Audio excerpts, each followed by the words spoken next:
اور اگر تم نہیں آؤ گے تو میں خود اپنی بیٹی کو لے کے کویت آ جاؤں گا اور تمہارا نکاح کر کے اس کو تمہارے پر سپرد کر دوں گا۔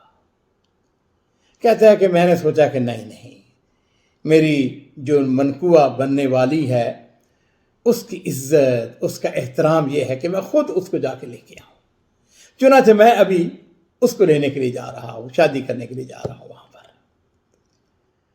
اب اس کی باری تھی، اس نے پوچھا ساتھی تیرا کیا حال ہے، تو کدھر جا رہا ہے؟ اس نے کہا میرا بھی معاملہ یہی ہے کہ میں بھی اپنی چچا کی بیٹی کے ساتھ محبت کرتا ہوں، وہ مجھے چاہتی ہے، لیکن ہمارا چچا جو ہے وہ اس لیے نہیں مان رہا کہ وہ کہتا ہے کہ یہ میری بیٹی میری بکریاں چراتی ہے، اور اگر میں نے اس کی شادی کر دی تو پھر مجھے کما کے کون دے گا؟ اور آج میرے پاس پیسے ہیں، میں آرام کو میں نوکری کرتا ہوں، میں اپنے چچا کے ساتھ صاف بات کرنے کے لیے جا رہا ہوں کہ اگر تم نے رشتہ دینا ہے تو ٹھیک ہے، نہیں دینا ہے تو میں کسی اور جگہ اپنی شادی کروا لیتا ہوں، کوئی اور رشتہ تلاش کر لیتا ہوں۔ خیر وہ باتیں کرتے کرتے قصیم پہنچ گئے۔ جس وقت وہ خیمے لگے ہوئے تھے باہر، شہر سے باہر، گاؤں سے باہر، صحرا کے اندر یہ عام بدو جو ہے، وہ کہتا ہے کہ اس نے جب بریک لگائی نیچے اترے تو خیمے سامنے لگے ہوئے تھے، تو میں نے اپنے اس دوست سے کہا، میں نے ابھی اس کا نام بھی نہیں پوچھا تھا، تو میں نے اسے کہا کہ ایسا کرو کہ نیچے اترو، اب تم آ ہی گئے ہو تو کم از کم قہوہ تو پی کے جاؤ۔ خیر اس نے کہا نہیں مجھے بھی میں نے جانا ہے، وہ میرا چچا انتظار کر رہا ہوگا۔ اس نے کہا نہیں ایسا نہیں ہو سکتا، بیٹھے کم از کم قہوہ تو پیو۔ خیر میرے اصرار پر وہ نیچے اتر آیا۔ اب وہ خیمہ چونکہ لگا ہوا تھا، ہم وہاں پر بیٹھ گئے، قہوہ اور شائی اور یہ کھجوریں، یہ عام سی بات ہے، وہ ہم خیر قہوہ پینے لگ گئے۔ اتنی دیر میں میرا چچا بھی آ گیا۔ اس نے آتے ہی مجھے کہا، اس نے کہا ہاں بھتیجے تم میری بیٹی کے ساتھ شادی کرنا چاہتے ہو؟ میں نے اسے کہا کہ یہ میرا دوست ہے، اس کو میں الوداع کر لوں تو پھر بات کریں گے۔ اس نے کہا نہیں ابھی بات کرو، ابھی میں تمہارے ساتھ بات کرنا چاہتا ہوں۔ میں نے کہا کہ بھائی یہ میرا دوست ہے، اس کو میں الوداع کروں۔ اس نے کہا نہیں بات سنو۔ اس نے میری بات کاٹتے ہوئے میرے چچا نے مجھے کہا دیکھو بات سنو، اگر تم میری بیٹی کے ساتھ شادی کرنا چاہتے ہو تو یہ جو جی ایم سی باہر کھڑی ہے نا، یہ میرے سپرد کر دو، اس کی چابی مجھے دے دو اور میری بیٹی تمہاری ہو گئی۔ میں نے کہا چچا یہ گاڑی میری نہیں ہے، یہ تو اس آدمی کی ہے جس کا ابھی تک میں نام اور قبیلہ بھی نہیں جانتا ہوں، یہ اس کے تو میں لفٹ لے کے آیا ہوں۔ اس جگہ نہیں کہ بات سنو، اگر تمہیں میری بیٹی کے ساتھ شادی کرنی ہے نا تو یہ جی ایم سے مجھے دے دو۔ وہ کہتا ہے کہ جو وہ میرے ساتھ آیا تھا وہاں پر، جو میرا نیا بھی دوست بنا تھا، وہ اپنی جگہ سے اٹھا اور اس نے چابی جو ہے وہ میرے چچا کی گود میں ڈال دی۔ اس نے کہا یہ گاڑی تمہاری ہو گئی۔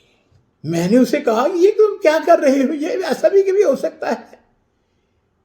وہ کہتا ہے کہ اس دوران میں میرا چچا جو ہے وہ اٹھا، چابی لے کر باہر چلا گیا اور اس نے جا کے جی ایم سی کو سٹارٹ کر کے اس کو دیکھنا شروع کر دیا۔ کہتا ہے میں نے اس سے کہا یہ کیا بات کر رہے ہو؟ اس نے کہا نہیں بات سنو، مشکل وقت میں میں تمہارے کام آنا چاہتا ہوں، تمہارا چچا بضد ہے، اس کو یہ گاڑی چاہیے، میں نے اس کو گاڑی دے دی، اب گاڑی اس کی ہے، میں نہیں لوں گا حلفاً۔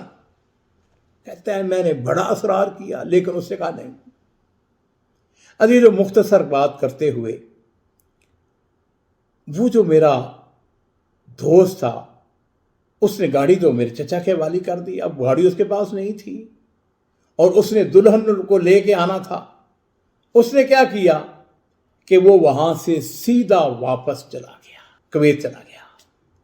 اب جو اس کے رشتہ دار تھے، احباب تھے، دوست تھے، خاندان والے تھے، وہ اس انتظار میں تھے کہ وہ دلہن کو لے کے آئے گا، لیکن وہ خالی ہاتھ، نہ اس کے ساتھ دلہن ہے نہ اس کے پاس گاڑی ہے۔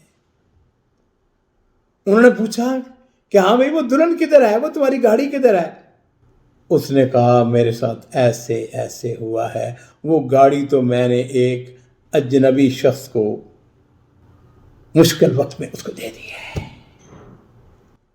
اب عزیزو آپ کو یہ تعجب ہوگا کہ اس کے خاندان والے وہ اکٹھے ہوئے، انہوں نے کہا کہ ہمارے اس بیٹے نے ایک کارنامہ انجام دیا ہے، اس نے ہمارے خاندان کا سر فخر سے بلند کیا ہے۔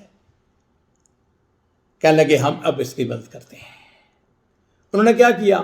انہوں نے پیسے اکٹھے کیے اور مجھے نئی GMC خرید کے دے دی۔ پہلے میرے پاس پرانی تھی اچھی حالت میں، لیکن اب برانڈ نیو انہوں نے مجھ کو گاڑی GMC خرید کے دے دی، اور میں ان GMC کے اوپر سوار ہوا اور جا کے اپنے چچا کی بیٹی کو بیاہ کے لے آیا۔ اب ادھر کیا حالت ہے؟ ادھر اس کا چچا جو ہے اس کو گاڑی مل گئی تھی، اس نے اپنے وعدے کے مطابق کہتا ہے اپنی بیٹی کی شادی میرے ساتھ کر دی۔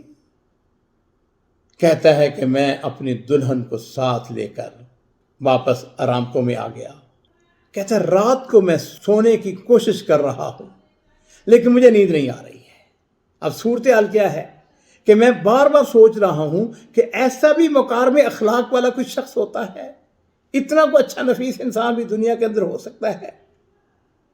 کہتا ہے کہ میں نے فیصلہ کیا کہ اب اگر میں نے رہنا ہے تو میں نے اپنے اسی بھائی کے پاس جا کے رہنا ہے۔ میں نے اس کا ٹیلی فون نمبر، اس کا نام لے لیا تھا۔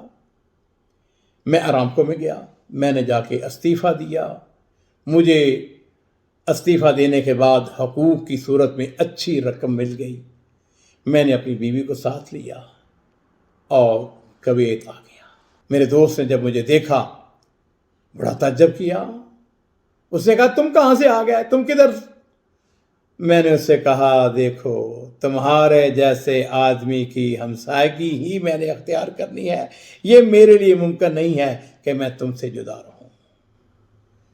چنانچہ الحمدللہ اس وقت سے ہم اکٹھے ہیں۔ وہ جو پیسہ مجھ کو ملا تھا اس سے میں نے یہاں پہ گھر بنایا، اس سے ہم نے چھوٹا سا کاروبار کیا، اللہ تعالیٰ نے اس کے اندر برکت دی، اور ہم دونوں جو ہیں وہ بالکل بھائیوں کی طرح اکٹھے رہ رہے ہیں۔ ہم اکٹھے ناشتہ کرتے ہیں، خوشی اور غمی میں اکٹھے ایک دوسرے کے ساتھ جاتے ہیں، بیٹھتے ہیں، گپ شپ لگاتے ہیں، اور ہم اللہ سے دعا کرتے ہیں کہ اللہ تعالیٰ ہمیں جنت کے اندر بھی اکٹھا کرے۔